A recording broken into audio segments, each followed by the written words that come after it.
Profe, pues no hubiera sido más fácil poner que prestaciones sociales incluidas, porque uno piensa que esas prestaciones sociales no están pagas cuando le ¿Cuál dicen las es, prestaciones cuál sociales. es, cuál es el objetivo de ese ejercicio? Que ustedes hagan el cálculo de esas prestaciones sociales. Entonces, ustedes tienen que entrar a hacer el cálculo de prima, cesantía, vacaciones e intereses a las cesantías. Ese es el propósito de ese ejercicio. Listo. Entonces, ahí en ese caso, ustedes saben, por parte de pensión, ustedes no tienen que hacer nada. Pero por la parte como renta laboral, entonces tienen un salario de 4.150.000 más prestaciones. Entonces, esas prestaciones tienen que entrar a calcularlas. En este caso, vamos a suponer que trabajó todo el año, los 360 días eh, laborales en el año. ¿Listo? Entonces, ahí la intención de este ejercicio es que ustedes entren a hacer ese cálculo. Pero significa que todavía se la deban, porque realmente, incluso cuando a uno se la deben, las empresas normalmente, ¿qué hacen? Reporta información exógena porque ellos utilizan el devengo. Entonces, a usted le registran, digamos, su salario de diciembre no se lo pagaron a 31 de diciembre. La empresa reporta en su gasto en una 5105 en información exógena que a usted le pagaron todo el salario de diciembre porque ella ya lo tiene causado. Entonces a usted en la información exógena le va a aparecer como si usted ya lo hubiera recibido. En ese orden de ideas usted lo tiene que reportar como si fuese un ingreso. Entonces, no necesariamente el hecho de que las prestaciones sociales no estén pagas significa que no deba reportarlas. Entonces, eso también para que en la práctica se van a encontrar mucho con eso, para que también tengan cuidado porque eso depende de quién lo vaya a reportar. Caso, Profe, yo tengo una pregunta. dime. Cuando el señor este tiene el salario y las prestaciones sociales, ¿se van a realizar en un impuesto, pues en una declaración de impuestos diferente a la que se realiza la de pensiones? Fíjese que en este ¿O ejercicio, se incluye ahí mismo? en este La renta laboral. en este ejercicio, él recibe dos tipos de ingresos. Primero recibe mesadas pensionales, que en este caso estamos hablando de rentas de pensión, la que estamos viendo en estos momentos. Pero dice que adicional es empleado. Cuando hablamos de empleado, es renta laboral. Entonces usted O sea tiene que había que realizar dos declaraciones. no, una sola declaración, pero en dos cédulas. Ah, ya. Listo, entonces hay que entrar a clasificar los ingresos por cada cédula, pero es una misma declaración del año 2018, pero tiene ingresos por los dos tipos de cédulas que Laboral y puede de tener. pensiones. Ajá, laboral y de pensiones. Listo.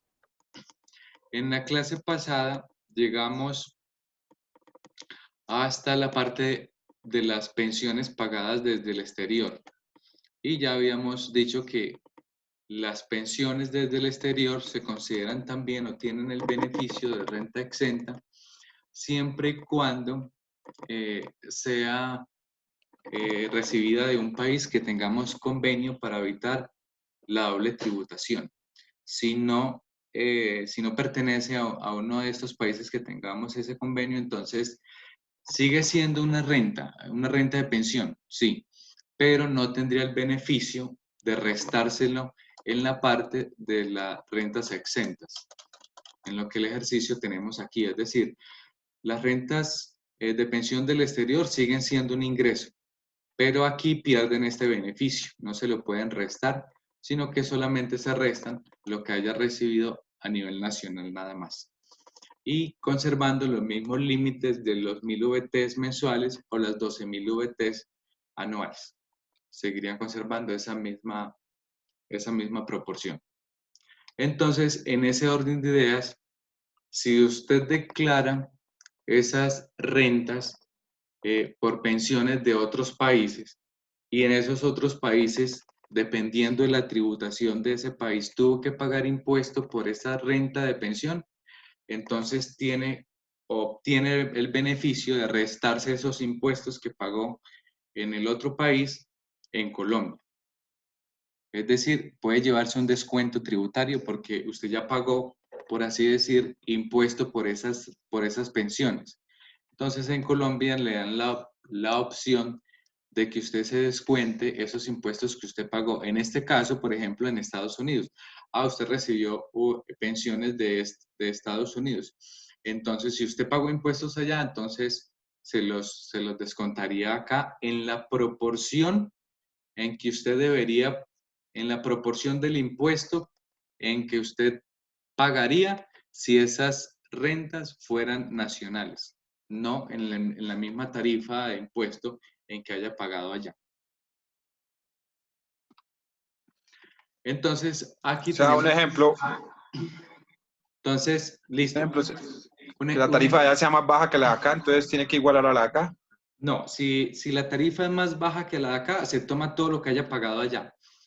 Pero si la tarifa es más alta, solo se puede restar hasta el tope de lo que pagaría si hubiese sido nacional.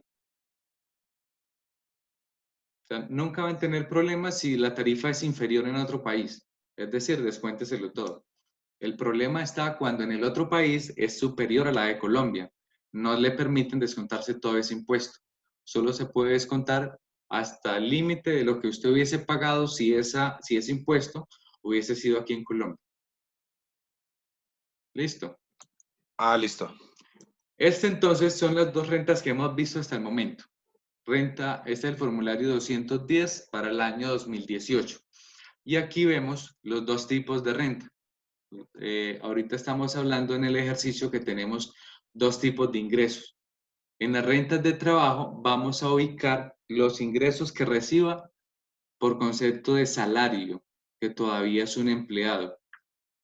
Los ingresos y obviamente las prestaciones sociales y demás, todo lo que reciba por concepto de salario como empleado. En ingresos no constitutivos seguimos restando la EPS y la pensión que le hayan descontado a esta persona. Como es un empleado, ahí le deducen el 4% de salud, el 4% de pensión y más el 1% del fondo de solidaridad, siempre y cuando superen los 4 salarios mínimos. Y las rentas exentas que ya hemos visto en clase, que pueden ser rentas exentas y deducciones como medicina prepagada, dependientes económicos, intereses, las cesantías, intereses de crédito hipotecario, de leasing de vivienda, todo eso que vimos en clase. Aquí en el renglón 35, recuerden, es que todo lo que usted incurrió en esos gastos, sin tener en cuenta los límites. En el 36, entonces, es donde tenemos en cuenta el límite del 40% del renglón 34 entre renta exenta y deducciones. Y eso nos da la renta líquida de trabajo en ese caso. Luego tenemos los ingresos por concepto de pensión. Aquí, entonces, en el renglón 38 vamos a incluir los ingresos que obtuvo por concepto de pensión. Los ingresos no constitutivos básicamente sería lo que le dedujeron por salud, por esas mesadas pensionales.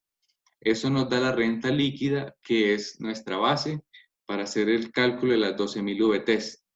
Para el ejercicio, creo que no lo supera, así que básicamente toda la diferencia, el valor que me da en el renglón 40, lo pongo en el renglón 41 y por ende el renglón 42 me va a quedar en 0. Pero si dado el caso, fuese un ejercicio o en la práctica ustedes se llegan a encontrar con una pensión que es muy grande y en el renglón 42 sí le da un valor a pagar, entonces, ¿qué es lo que tienen que hacer? Ustedes tienen que sumar cuánto le da la renta líquida cedular de trabajo, renglón 37, y sumar lo que le dé la renta líquida cedular de pensiones, renglón 42. Y esas dos es la que van a llevar a la tabla, las van a ubicar aquí, porque tiene que ser una sumatoria, porque es una misma tabla para esas dos rentas. Solo que en Colombia normalmente las pensiones dan 0, así que finalmente esta tabla la terminan utilizando solo los de renta laboral. Pero sí hay muchos pensionados, obviamente en Colombia, que reciben pensiones onerosas y con seguridad pueden superar los 400 millones de pesos en el año por concepto de pensiones. Entonces, a ese tipo de personas usted tiene que entrar a sumarle lo que lee el reglón 37 más el reglón 42 y eso lo convierte a VT dividiéndolo por el valor de la VT y entonces lo ubica en la tabla y ya dependiendo de a dónde se ubique de acuerdo al valor del OVT que le dé, recuerde que esto es por rangos. Desde 0 hasta 1090 OVTs, una persona natural que tenga ingresos por concepto de renta laboral y por concepto de pensiones, aunque superen el tope de las 12.000 OVTs, igual no van a pagar impuesto. Hasta 1090 OVTs no pagan ningún impuesto. Pero después de 1090 VTs, entonces tienen que ir aplicando estas fórmulas que están en esta Profe. tabla, dependiendo de dónde queden ubicados cuando ya dividan las rentas cedulares en el valor del OVT. Dime, Diana fue la que me Profe, preguntó. sí. Profe, lo que pasa es que yo tengo una pregunta. Si la persona pues no tiene nada, digamos, en renta de pensiones, o sea, le da 0, entonces se utilizaría esta tabla cuando tiene pues lo de la renta laboral, el impuesto, esto, ¿se utilizaría esta tabla o solamente o la tabla que habla solamente de renta laboral? Esta tabla es para las dos. Si ustedes se fijan, yo cuando les di el documento, no sé si de pronto lo pueden tener ahí a la mano, la primera tabla dice que es para renta de pensiones y para renta laboral. Es decir, para el 2018 es una sola tabla para esas dos rentas. De hecho, cuando vayamos a ver en el 2019, vamos a ver que es una sola tabla para 4 rentas. Pero en este caso que estamos viendo 2018 es una sola tabla para la renta laboral y para la renta de pensiones es una sola tabla. Por eso es que les digo que como es una sola tabla para las dos rentas, es decir, estas dos rentas se llevan a la misma tabla. ¿Listo? Por eso les digo que si renta de trabajo les da un valor en el reglón 37, es decir, le da una renta líquida cedular y adicional, digamos que les dé una renta líquida cedular también en pensiones, entonces tienen que sumar las dos para poder llevarla a la tabla. Convierten ese valor a VTs y la sumatoria de las dos rentas líquidas cedulares, entonces la que llevan a la tabla para determinar el impuesto. Pero en la práctica, posiblemente ustedes tengan la oportunidad de hacerle la declaración a un expresidente o algo así. Uno nunca sabe. De aquí salga de pronto el próximo contador general de la República. Entonces van a tener de pronto la posibilidad de hacer eso. Pero la gran mayoría de pensiones en Colombia siempre va a dar 0 en la renta líquida cedular porque no van a superar los 400 millones de pesos de ingresos en el año. Entonces, como no lo superan, muchas personas pueden recibir posiblemente hasta 50, 60, 70 millones de pesos en el año por pensiones. Igual no les va a dar a pagar en ningún momento porque las rentas exentas, como el límite son 300, casi 388 millones, entonces le va a dar siempre 0 en el reglón 42. Entonces, en ese caso, terminan Profe, utilizando... pero yo no entiendo por qué va a dar 0 en el reglón 42 si se resta el 40 menos el 41. El que iría en 0 no sería la renta exenta de pensión. Y el 42 sería igual al 40. No, mira, vamos a utilizar por reglones, ¿listo? Este total de ingreso terminaría siendo, vamos a ponerle aquí algo que se llame reglones.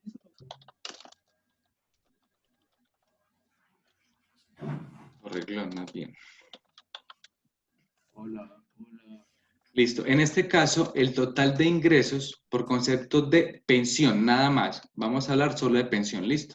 Este total de ingreso es el reglón 38. Ustedes le van a ubicar aquí. Total de ingresos, ya sea por renta nacional o porque tuvo también una renta de pensión en el extranjero, tenga o no tenga convenio, siempre va a ir ahí. Listo. Luego entonces siguen los ingresos no constitutivos de renta ni ganancia ocasional. Esos van en el reglón 39.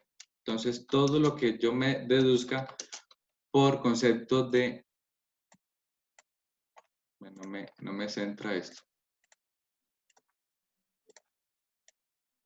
Bueno, reglón 39. Todo lo que yo lleve entonces como deducción de salud va a ir entonces en el reglón 39 como un ingreso no constitutivo. Eso me da una renta líquida. Esa renta líquida es esta. En este caso subamos entonces este valor porque realmente son los 48 millones.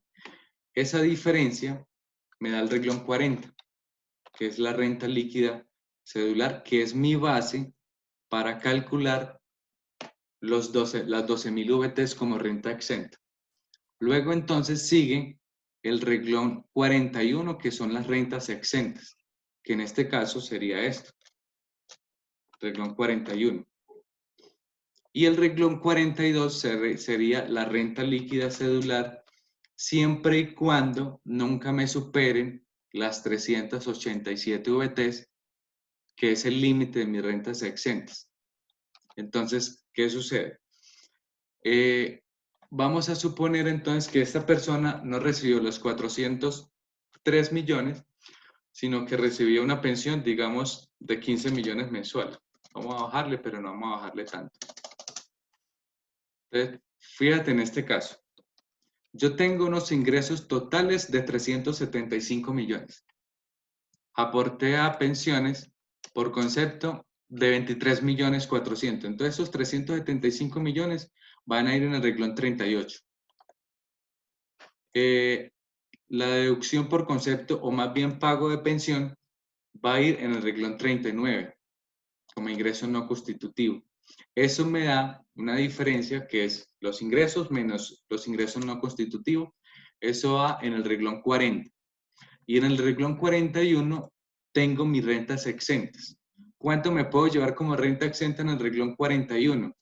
Hasta 12.000 VTs si yo trabajé todo el año. Es decir, 12.000 VTs, estamos hablando de 397.872. Ese va a ser mi límite de VTs en renta de pensiones. Entonces, como yo aquí me puedo descontar hasta esto, pero entonces yo aquí en mi renta líquida solo tengo 351, entonces me resto la diferencia. Es decir, me resto lo que tengo para que finalmente me dé cero. Entonces yo me puedo descontar hasta este valor, me resto los 351 y fíjate que mi renta líquida va a terminar siendo cero. El reglón 42 siempre va a terminar siendo cero, siempre y cuando no reciba una pensión superior a los 397. Incluso puedo recibir una pensión un poco más alta, pero con la deducción de salud, pues me va a quedar de todas formas ese beneficio. Es decir, en otras palabras, si su ingreso menos la salud no le da superior a los 397, usted nunca va a pagar impuesto. Por concepto de pensiones, claro está. Dime. Profe, una pregunta. En el caso cuando, digamos, la renta de pensiones, digamos, si haya un valor a pagar, lo que usted decía que se utilizarían las dos en la misma tabla, que se suman, que yo no sé qué, ¿en qué renglón iría ese resultado? Bueno, ese renglón, bueno, voy a salirme de aquí para poder mostrarles ese en el formulario 210, que creo que no lo tengo aquí. Bueno, voy a mirar si de pronto este me sirve, porque es que en el 75. Esos valores entonces van a estar en esta parte. Pero, ¿qué sucede? Bueno, es que lo que pasa es que este no me permite, bueno, no permite modificarlos. Pero aquí hay un renglón que se dice total rentas líquidas cedulares. Es decir, ¿pero qué es lo que hace este renglón? Este renglón suma toda la 37, la 42, la 53, suma la totalidad de todas las rentas líquidas cedulares y la suma ahí. Pero él lo hace de manera automática, ustedes no tienen que hacerlo. Cuando ustedes estén presentando la declaración, él va sumando todas esas utilidades. Listo. Usted lo único que tiene que preocuparse es por cada cédula. Y ya en el sistema, la Sí, DIAN eso automáticamente. para que usted, al momento de declarar, entonces el mismo formulario te muestre cuál es la totalidad de tus rentas líquidas celulares. Igualmente, lo va a hacer para el tema de los impuestos. Es decir, el mismo formulario te va a calcular el impuesto que tiene por cada grupo de cédulas sin que usted tenga que hacerle el cálculo al formulario. Listo. Entonces, en ese orden de ideas, lo que estamos hablando ahorita es cuando en este caso este reglón, el reglón 42, sí me dé una utilidad, que es lo que estábamos hablando ahorita, creo que tenemos 31, ¿sí? Cuando esta sí me dé una utilidad y adicional tenga utilidad en renta de pensión, entonces sumo esta más la de renta de pensión y eso es lo que voy a llevar finalmente a la tabla. A esta tabla, que es la misma que Tablas tengo. diferentes. Ah, bueno, pues sí, va a sumar la dos que van entre una tabla.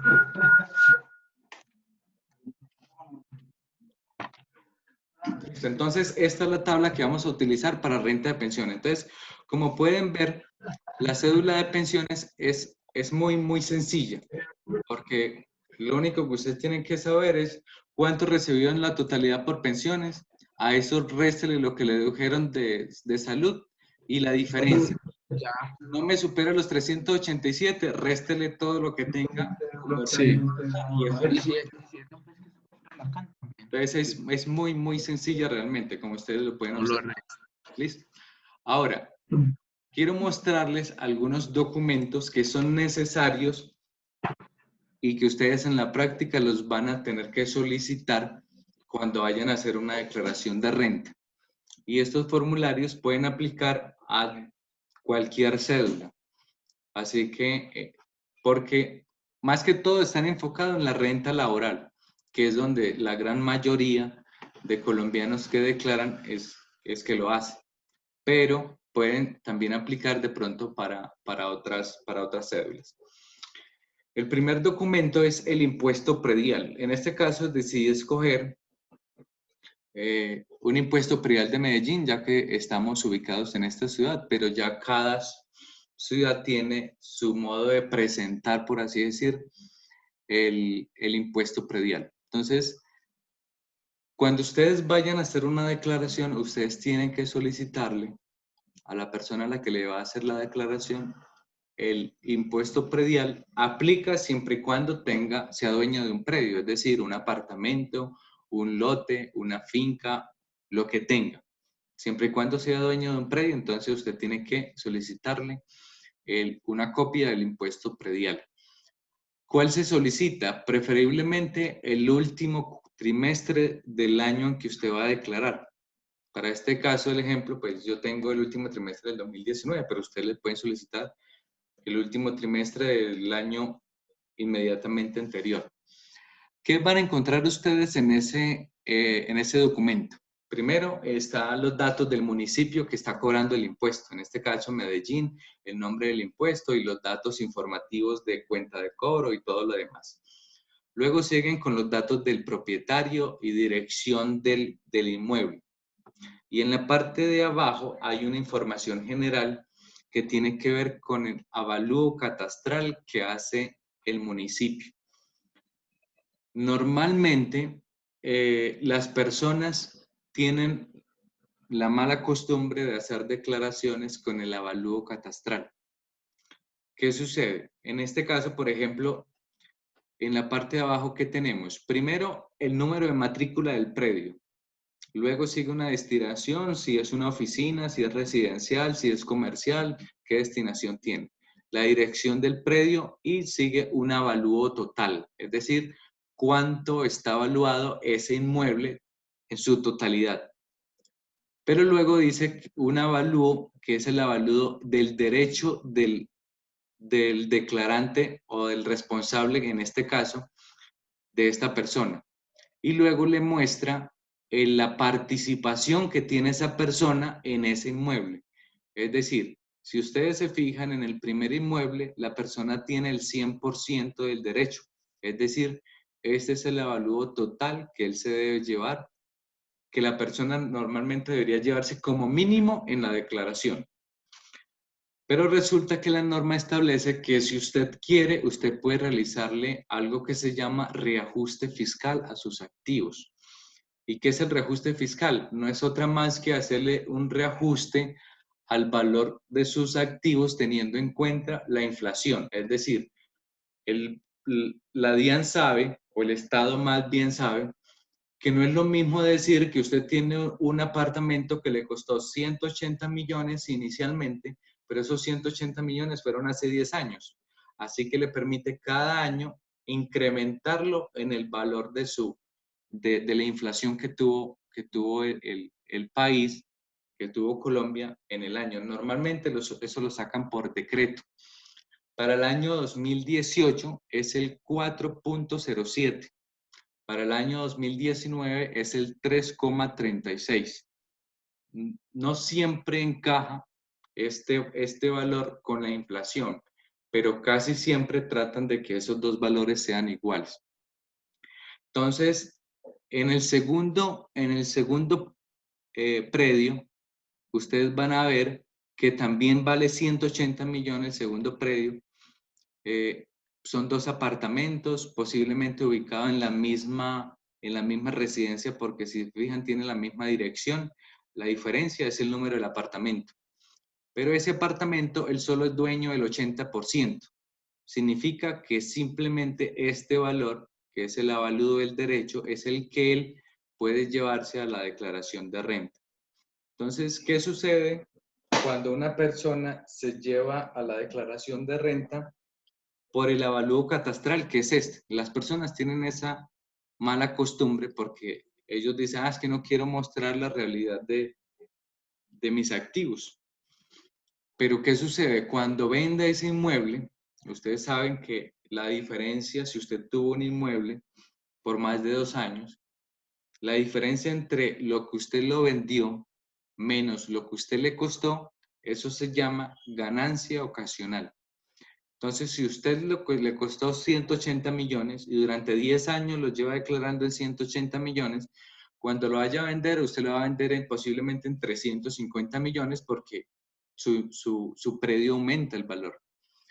Entonces, esa diferencia entre lo que usted lo va a vender menos lo que usted le costó, entonces la DIAN dice, me hace el favor y me paga por la diferencia del concepto de impuesto por ganancia ocasional, el 10% de esa diferencia.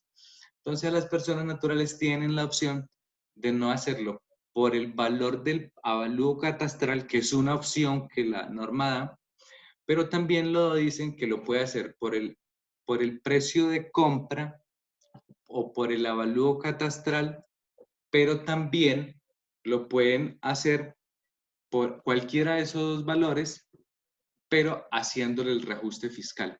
Es decir, vamos a suponer que usted compró este predio, lo compró en 250 millones, porque siempre el avalúo catastral siempre está muy, muy por debajo del valor real, del valor comercial. Entonces vamos a suponer que usted este predio lo compró en 250 millones. Solo para estar seguro, ¿me están escuchando? Sí. Bueno, Sí, listo. sí, señor. Me pasa lo de ahorita que hablando solo. Bueno, en este caso, vamos a suponer que usted lo compró por 250 millones. Usted tiene 2 opciones.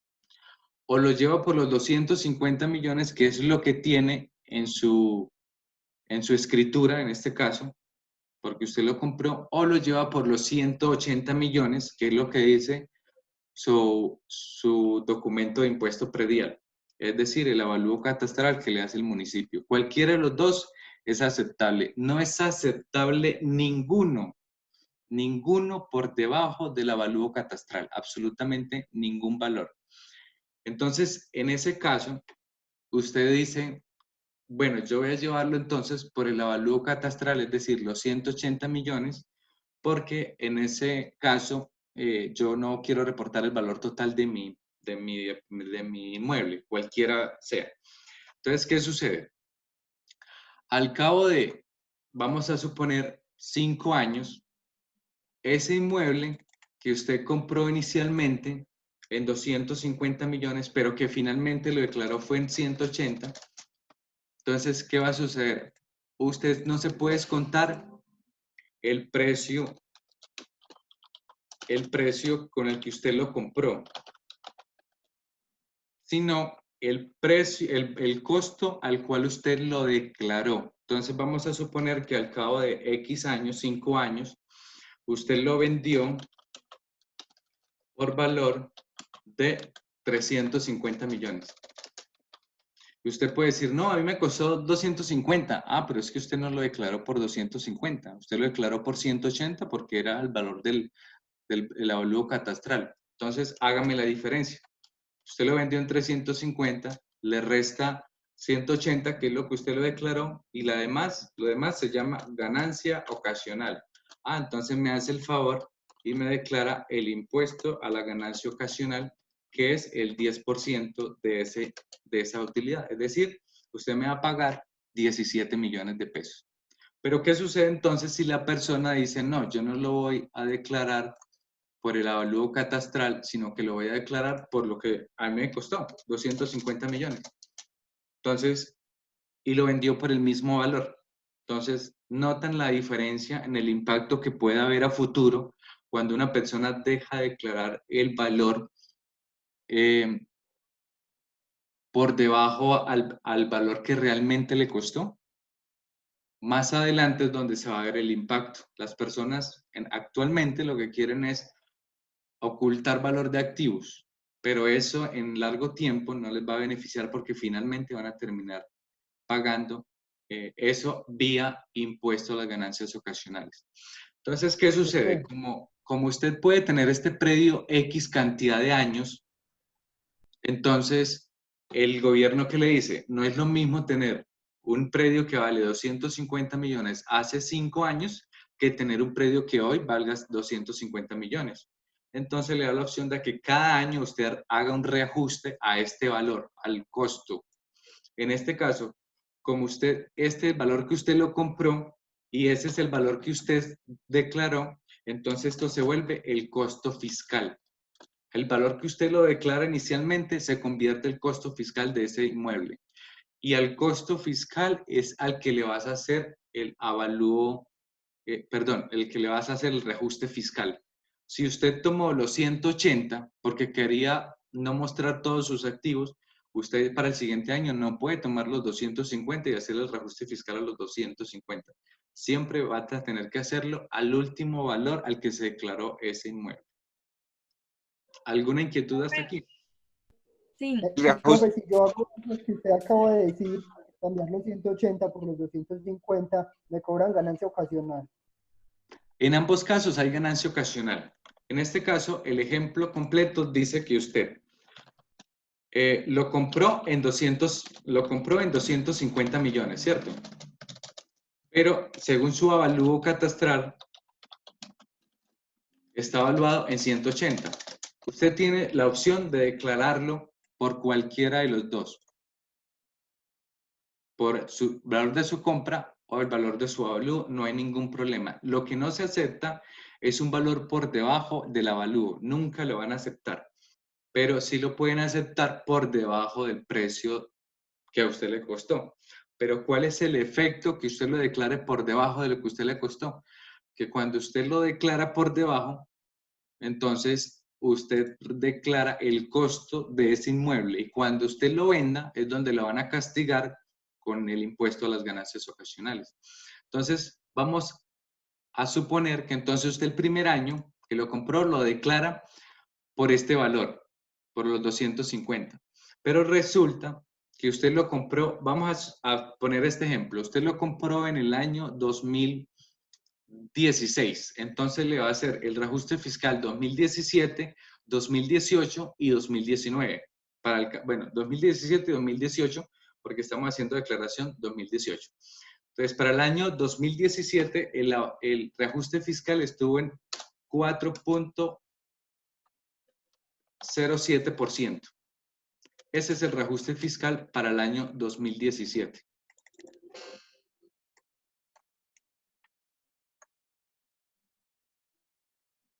Entonces aquí, reajuste fiscal. Y aquí ponemos el año. Profe, yo tengo una pregunta. Dime. Si digamos la persona compra un apartamento, digamos que le valió 100 millones, entonces no le da para hacer lo de la ganancia ocasional, es que eso hay como que un tope, algo así, ¿no es? No, para ganancias ocasionales no hay tope. Es decir, bueno, para ganancias ocasionales es lo mismo que los topes para declarar son los mismos de todos. Es decir, si esa venta, es decir, por nivel de ingresos obtuvo superiores a 1.400 UVTs, tiene que declarar. Ahora yo les pregunto, ¿un apartamento de 100 millones supera las 1.400 UVTs? No, ¿Por qué no? de 100 millones. 1.400 VTs para el 2018 son 33.156, me da 46 millones. Claro. Entonces, recuerden que en el caso de las ventas de los inmuebles, a ti no te tienen en cuenta la utilidad, a ti te tienen en cuenta la venta, el ingreso por venta, independientemente de si usted tuvo utilidad o no. Entonces, en ese caso, pues obviamente tendría que declarar. Permítame. Profe, el reajuste. Permítame, yo termino. Ah, bueno, ¿va a hacer alguna pregunta del reajuste? Sí, el reajuste fiscal se lo hace quien está haciendo la declaración. Sí, exacto. El contribuyente hace el reajuste fiscal. Pero, o sea, si yo le estoy haciendo la declaración a una persona y con su consentimiento le vamos a hacer reajuste fiscal a su propiedad, yo soy la que calculo de acuerdo al porcentaje de reajuste fiscal, pues por cuánto le quedaría el bien. Ah, sí, exacto. O sea, en este caso sería el contador público. El que le está haciendo la declaración al contribuyente sería el encargado de hacer el reajuste fiscal. Ah, bueno, gracias. Dale. Y el porcentaje sería del Profe, año grabable. ¿esa es la inflación? ¿El porcentaje es la inflación? No necesariamente va a encajar. Algunos años sí encaja, pero este porcentaje lo determinan vía decreto.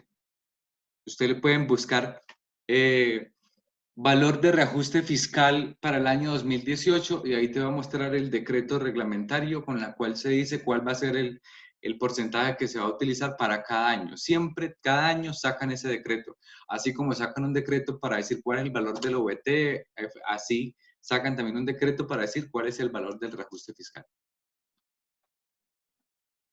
Listo. Entonces, profe, ¿y ese reajuste se suma al valor ese de los 250 millones a los que se compró el bien? Sí, exacto. Entonces voy a terminar de hacer este ejercicio para que lo podamos entender. Listo. Entonces, usted en el año 2016 compró este inmueble. Vamos a suponer que en el 2016 lo compró. Entonces, va a hacer el reajuste fiscal para el 2017. Entonces, en el 2017 usted ya no lo declara por 250 millones, sino que lo va a declarar por 260.171.000. Ese sería su valor fiscal para esos años, para el 2017. Ahora usted va a hacer el reajuste fiscal para el 2018. Como usted siempre va a tomar es el valor fiscal para hacer el nuevo reajuste fiscal, entonces usted toma el valor fiscal al que lo declaró el año pasado. Y sobre ese valor va a calcularlo, va a aplicarle la nueva tarifa. El año 2017 y 2018 es el mismo porcentaje de reajuste fiscal. Entonces, en este caso, para el año 2018, entonces tiene un reajuste fiscal de 10.500.000, lo que significa que usted, el nuevo valor al que lo va a declarar con reajuste fiscal, entonces va a ser de 270 millones. Entonces, vamos a suponer que usted en el 2018 lo declaró por este valor Entonces, miren la diferencia entre hacer reajuste fiscal o no. Si yo no hago reajuste fiscal, pago 10 millones de impuestos. Ah, pero yo le estoy haciendo reajuste fiscal. Ah, entonces dejo de pagar 10 millones de pesos a pagar 7.900.000. Obviamente aquí son solo 2 años. Posiblemente usted va a decir, ah, solo disminuyó 1.200.000. Pero cuando ustedes lo hacen a 10, a 15 o a 20 años, ese valor se va a ver, es sustancial la diferencia entre hacer o no hacer reajuste fiscal. Porque el costo que usted puede descontarse siempre va a ser su costo fiscal. Nunca el costo o el precio de compra. Es decir, si usted lo compró en 250, pero lo declaró en 180, usted en su venta solo se podrá descontar los 180, que fue a lo que lo declaró. Listo. ¿Alguna inquietud?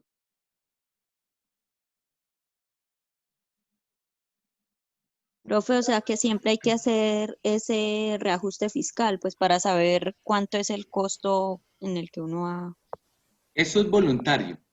En nuestro caso, en esta asignatura, vamos a hacerlo obligatorio, ¿listo? El reajuste fiscal va a ser obligatorio para nuestros ejercicios. Pero en la práctica, usted decide si lo quiere hacer o no. Para mi punto de vista, sería un desaprovechamiento que una persona natural declarante no haga el reajuste fiscal. Porque si usted no lo realiza... Claro, se beneficia más. Si usted no lo realiza, usted va a terminar pagando impuesto vía impuesto a ganancia ocasional. Solo que, ¿qué sucede en el caso de las casas de vivienda? Vamos a suponer que una persona lo único que tiene es una casa de vivienda, nada más. Ah, bueno, entonces esto lo vamos a ver de pronto más adelante, más detallado, pero solo para que me entienda. Entonces usted, la declaración de renta tiene este orden. Primero, entonces dígame cuál es el ingreso por ganancia ocasional, ¿cierto? El ingreso, es decir, el valor al que lo vendió. Luego, entonces, descuéntese el costo de ganancia ocasional, que en este caso es el costo fiscal al último año que usted lo declaró. Esa diferencia me va a dar una ganancia ocasional y a esa ganancia usted tiene la opción de restarle, después del costo, unas rentas exentas a las ganancias ocasionales. ¿Qué sucede en el caso de las viviendas? Cuando una persona lo único que tiene es una casa de vivienda y no tiene nada más. La norma establece una exención hasta de 7.700 VTs por concepto de esas viviendas. Es decir, para el año 2018 estamos hablando de 255.301.000 pesos. Usted puede tener un inmueble, si es vivienda de uso familiar netamente, entonces usted tiene ese beneficio de restárselo como renta exenta y usted terminaría pagando el impuesto sobre la ganancia ocasional. Para este caso, el ejemplo, vamos a suponer que usted lo que compró fue una casa o un apartamento y usted lo vendió en 350. Vamos a suponer que usted dijo, no, yo no voy a ponerme a hacer ese reajuste fiscal, yo lo voy a declarar por el valor que me costó ahí. Listo. Resulta que como la norma te permite hasta 255 millones de pesos como renta exenta, entonces que el impuesto a la ganancia ocasional es igual al ingreso menos el costo menos la renta exenta. Entonces, ¿qué tengo ahí? 100 millones, como me permite descontarme hasta 7.700 VT, es decir, 255 millones, entonces yo voy a decir, voy a descontarme todo eso como renta exenta y ya, entonces en ese orden de ideas no tendría ganancia ocasional porque lo descuento vía renta exenta. Pero eso sucede... ¿Pero es 7.700 VTs? 7.700 VTs como renta exenta. Anuales, ¿listo? ¿Esas 7.700 es el límite, profe? Ese es el límite, pero solo aplica para vivienda, para que eso quede claro, ¿listo? Porque si la persona lo que va a vender es una finca, va a vender es un local, una oficina, una bodega, pierde ese beneficio. Solo aplica para vivienda, nada más. Ahora, si esa vivienda obviamente es En vivienda. el caso en que sean dos viviendas, Esa vivienda solo aplica para el caso que el contribuyente verifique que esa es la vivienda en la que estaba viviendo. Entonces tiene que entrar a verificar eso. Claro, cuando tiene dos viviendas, entonces usted tiene que determinar cuál es la vivienda que usted le va a declarar como si fuese vivienda, y la otra vivienda posiblemente o la tiene arrendada o algo está haciendo con esa vivienda, porque usted no puede vivir en dos lugares al mismo tiempo. Bueno, en la práctica puede existir el caso que usted pueda vivir en dos lugares. Digamos, usted trabaja en dos municipios y usted tiene que estar viajando de un municipio a otro, puede tener dos viviendas. De esa manera, entonces usted tendría el beneficio para las dos, pero usted tiene que entrar a demostrarlo de acuerdo a los documentos pues, que de pronto en su momento le exigen. Pero lo que normalmente sucede es que usted escoge cuál es la vivienda en la cual realmente es de vivienda para usted y de su familia. Entonces, eso sucede con los inmuebles. Listo. Entonces, para que lo tengamos presente, de pronto vamos a dejar un tallercito de avalúo, de reajuste fiscal, perdón, o de pronto les grabo un videito como para profundizar eso un poco más, pero lo vamos Sí, a hacer. para profundizar el tema, por favor. Listo, claro que sí. Otro documento, certificado de ingresos y retenciones. Eso ya yo les compartí esto, de hecho, en uno de los documentos que les puse, pero vamos a verlo de pronto un poquito más detallado.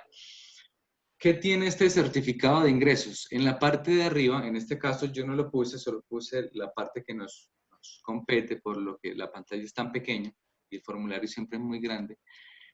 Básicamente en la parte de arriba están los datos de la empresa que le está pagando a usted los valores. Y aquí entonces están los conceptos por los cuales a usted le pagaron. Aquí puede estar salarios y cualquier concepto por salarios. Entonces, en este caso, puede incluir esto de salario, puede incluir el salario como tal, si tiene auxilio de transporte, de pronto bonificaciones, pagos no salariales, todo lo que tenga que ver con parte salarial, sin contar las prestaciones sociales. ¿Listo? En el caso de las prestaciones sociales, ellos las separan. Entonces, en prestaciones sociales, de hecho, vas a encontrar dos conceptos. Aquí vas a encontrar cesantías e intereses a las cesantías, que van en un solo renglón, y vas a encontrar aquí prestaciones sociales. Entonces, si aquí tengo las cesantías y los intereses, ¿qué va entonces en el renglón 41 como prestaciones sociales? En este caso, la prima de servicios y las vacaciones, que son las otras dos prestaciones sociales adicionales. Pueden tener otros pagos, de pronto no salariales, pagos no constitutivos, o pueden ser pagos constitutivos, pero lo quieren discriminar de manera diferente, también puede ir ahí. Pero también lo pueden hacer por concepto de honorarios, si usted trabajó por concepto de honorarios, por servicios, por comisiones, si usted recibió viáticos, si usted recibió gastos de representación, si usted recibió, en este caso, las pensiones. Normalmente esto era cuando las empresas eran las que pensionaban a sus empleados. En este caso ya el fondo realmente no emite este certificado, sino que es un certificado totalmente diferente, certificado de pensiones. Y en la parte de abajo entonces se encuentran las deducciones que a ustedes le hicieron. Y esas deducciones pueden ser por concepto de salud, también por concepto de pensión, incluyendo el 1% o el porcentaje que le hayan descontado de fondo de solidaridad. También están entonces los aportes voluntarios a fondo de pensiones voluntarias.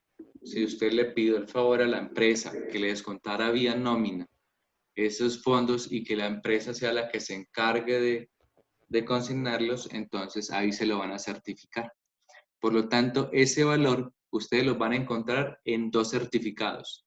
En el certificado de ingresos y retenciones, es decir, este formulario 220, y lo van a encontrar en el certificado de pensiones. Cuando ustedes sacan el certificado de del fondo de pensiones también van a decir cuánto fue el valor que aportó en el año. También encontramos el valor de los aportes a cuentas AFC, ahorros del fomento de la construcción. Si usted también tiene un crédito hipotecario de leasing y le pidió el favor a la empresa que le descontara vía nómina los aportes que quiere hacer a su cuenta AFC, perdón, entonces la empresa tiene que certificarle cuánto fue lo que le descontó por concepto de AFC y entonces tiene que mostrarlo en este certificado. Y finalmente muestra el valor de las retenciones en la fuente que usted le practicaron. Reglón 53. Y esas retenciones en la Profe, fuente... pero no se ve. ¿No se alcanza a ver allá? Pues yo no lo veo. No, profe. Los 630.000, ahí están. Ahora ¿Se sí. alcanza? Sí, ya, profe. Ahora sí, profe. Listo. Ahí están entonces las retenciones en la fuente que a usted le practicaron, que es el reglón 53, y ese va a ser el valor que usted se va a tomar como retenciones en la fuente practicadas. Esa más la sumatoria de todas las retenciones que le hayan hecho por otros conceptos, si usted trabaja como independiente o si de pronto el banco le hizo retenciones por algún rendimiento financiero, es decir, la sumatoria de todas las retenciones son las que se va a llevar entonces al formulario. Listo. Otro documento es el certificado tributario de los bancos. En este documento usted va a encontrar información de todos los productos que usted tenga con ese banco. En este caso, en nuestro ejemplo, primero le va a mostrar los rendimientos financieros. ¿Para qué cree que me sirven los rendimientos financieros?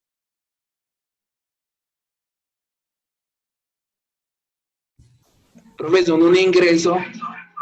Exacto. Como ingreso, ¿no? Son un ingreso que van a ir en la cédula de renta de capital.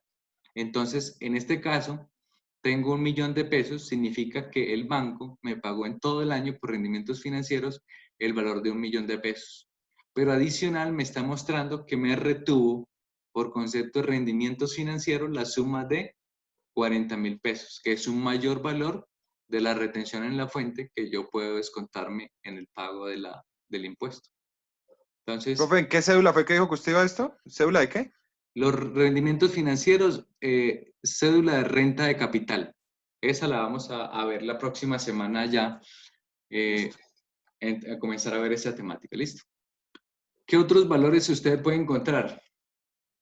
El valor de los movimientos o el gravamen a los movimientos financieros. Entonces, ¿a usted qué le dicen? Ah, usted en el año movió 100.500.000. Y de esos 100.500.000 se le hizo una retención. Ojo, esto no es retención en la fuente. Esto es retención de gravamen a los movimientos financieros. O mejor dicho, valor que le cobraron a usted por concepto de gravamen a los movimientos financieros. Ellos en el certificado tributario lo llaman retención. ¿Por qué? Porque ellos, este gravamen no es un impuesto que el banco le cobre a usted como un ingreso propio de ellos, sino que es un ingreso recibido para terceros. El banco se lo cobra a usted y se lo transfiere al Estado, porque es un impuesto nacional. Entonces, en este caso, el banco simplemente es un intermediario.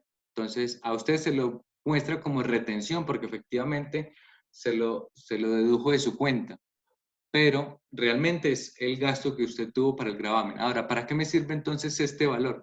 Este valor es simplemente para determinar cuánto moví en la cuenta. No es relevante realmente para una declaración, pero te da un indicio de cuánto movió esa persona en la cuenta. Porque si usted le dice a esa persona, no, es que yo solo me gano el mínimo, y usted mira esa cuenta y dice, venga, usted se gana el mínimo, pero movió en su cuenta 100 millones de pesos. Aquí como que falta algo, falta parte de la historia, cuénteme. Ah, sí, es que saqué un crédito con el banco y me lo depositaron en la cuenta. Ah, bueno, entonces ya comienza a tener como sentido la historia. Entonces, para eso realmente puede servir esto, es un dato informativo, pero el valor del gravamen es porque usted se puede llevar el 50% como deducible en la renta de capital, perdón, en la renta laboral. Entonces se puede llevar el 50% como deducible. Pero adicional, les da otras informaciones. Por ejemplo, intereses causados de cartera. En este caso, son deudas que usted tiene con el banco y que usted le pagó a estos bancos.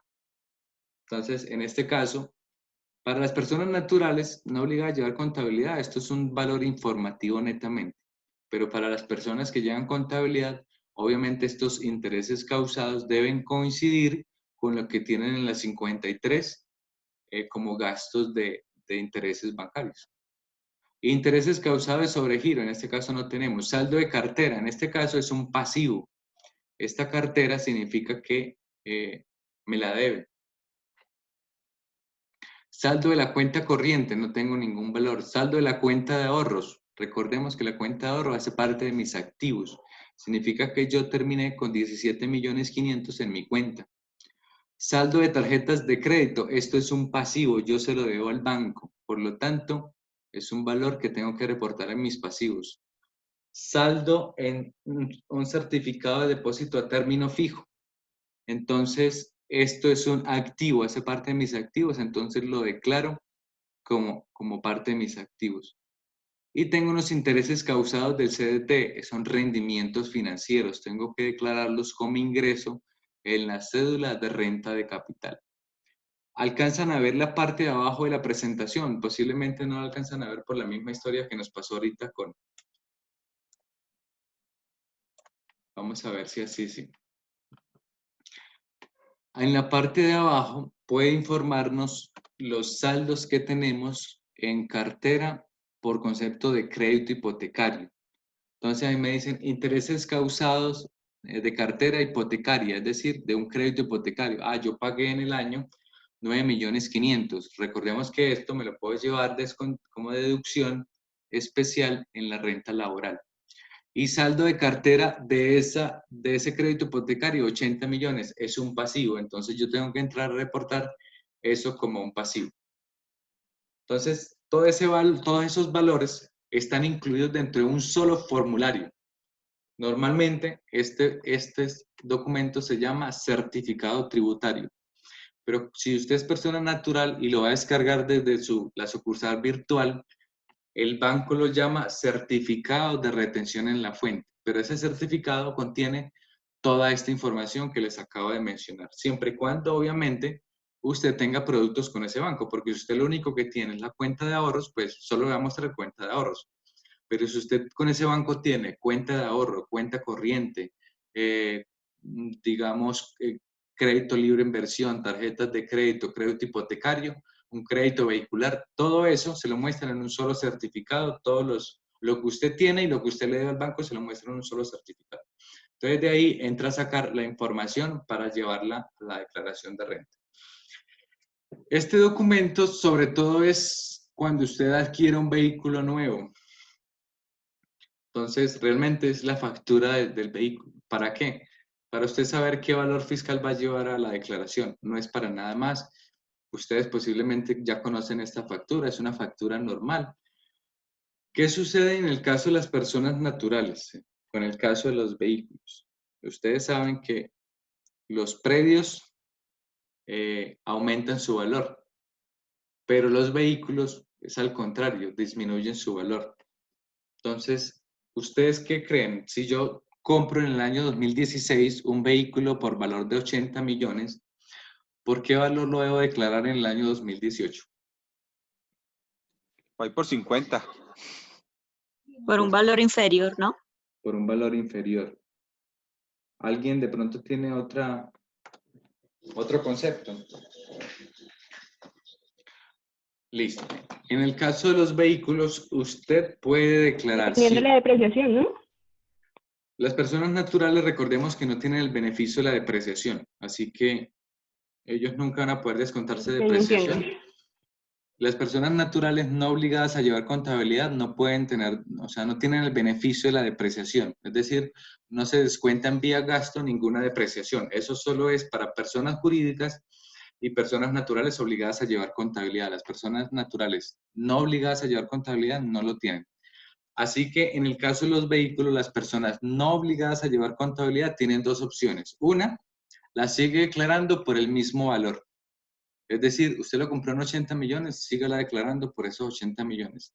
¿Qué va a suceder? Cuando usted venda el vehículo, los ingresos por ganancia ocasional van a ser muy inferiores al costo al que usted lo adquirió, por lo tanto, nunca va a tener ganancia ocasional. O la otra opción que usted tiene es cada año, si usted le compra seguro a ese vehículo, la aseguradora le hace un avalúo al vehículo y usted puede utilizar ese avalúo como soporte para hacer el costo de ese vehículo, el costo fiscal de ese vehículo. Cualquiera de las dos opciones que usted quiere, no hay ningún inconveniente. ¿Listo? Profe, ¿y ahí no se puede tomar el valor en el mercado? ¿O la aseguradora toma el valor de mercado del carro? Normalmente la aseguradora toma el valor de mercado. De hecho, ellos tienen muy en cuenta esto. ¿Por qué? Porque es que obviamente no van a asegurar su vehículo que tienen 5 años por los mismos 80 millones y no se van a arriesgar a que el vehículo se choque ese año y tengan que pagar un vehículo como nuevo. El vehículo, si costó 80 millones para el 2016, para el 2018 posiblemente ya esté en 50 millones o posiblemente menos. Y por ese valor es que le aseguran a usted el vehículo en caso de robo. Profe, Vale, ¿y uno puede mandar a hacer un peritaje del vehículo? Sí, señor, también lo puede mandar a hacer, pero realmente me parece una pérdida de dinero, porque no es tan trascendental un peritaje para un vehículo, dado que usted tiene la opción de descontárselo el costo de su adquisición y usted no va a tener ningún problema. Entonces, sí lo puede hacer, claro, pero me parece perder dinero para aunque el costo de un perito no es tanto, pues para un avalúo de un vehículo, pero igual cualquier 300, 400 mil que le cobren por un avalúo, usted lo puede gastarse en otra cosa. Con eso le paga el contador para la declaración. Profe, me repite nuevamente, ¿se puede declarar por el valor de la compra y el otro cuál es el del seguro? No entiendo, no escucho. No te escucha. No se escucha bien. No se escucha muy bien. ¿Puedes repetir de pronto más cerca del micrófono? No, sí, es que se escuchaba bien, sino que estaba como copiando algo de arriba que usted dijo y me volví cuando ya me volví ya había terminado. O sea, el primero era que se puede declarar por el valor de la compra y por el otro valor que... El valor comercial, que en este caso, por ejemplo, una es el costo que usted lo adquirió, el vehículo, el costo que usted lo adquirió. Otro es el valor comercial. Ahora usted puede decir, ¿y cómo hago yo para saber el valor comercial? Si usted le paga, digamos, un seguro a su vehículo, la aseguradora hace ese avalúo comercial y ellos te aseguran el vehículo sobre el valor comercial que tenga su vehículo. Y eso puede ser un soporte para que usted lo lleve en su declaración. Vale. Listo. Pero usted lo pueden hacer de cualquiera de las dos formas. No va a tener ningún inconveniente. Lo que sí no puede hacer es llevárselo por debajo del costo comercial que tiene su vehículo. ¿Listo? Ni tampoco por encima del costo de adquisición. Listo. Muchachos, entonces voy a ponerles, no, ya les puse el taller en el campus. Trabaja en ese taller. ¿No puedes subir esta clase ahorita? Sí, voy a subirla de aquí a 1 hora, más o menos ya está, Dios mediante, subida en el campus. Entonces, trabaja en ese taller y el miércoles que tenemos clase, entonces lo retroalimentamos, ¿les parece? Yo de todas formas voy a tratar de hacer un video este fin de semana para hacerles esta retroalimentación para que ustedes lo tengan, ¿de acuerdo? Listo. Profe, Sí, profe, el taller que dice taller número renta de pensiones que está en PDF. Sí, señora, ese es. Gracias. Listo. El de pensiones. Yo voy a poner la próxima semana un taller de renta de pensiones que va a ser calificable. Así que este que van a hacer, el que ya está en el campus, no va a ser calificable, pero practiquen para el siguiente. Y las inquietudes que tengan de este taller, entonces las resolvemos en la siguiente clase. ¿Listo? Listo, profe. Bueno, muchachos, que tengan una feliz noche. Bueno, Profe, profe, gracias, igualmente. Profe. Que estén muy bien. Profe, muchas gracias. Gracias. Con mucho gusto.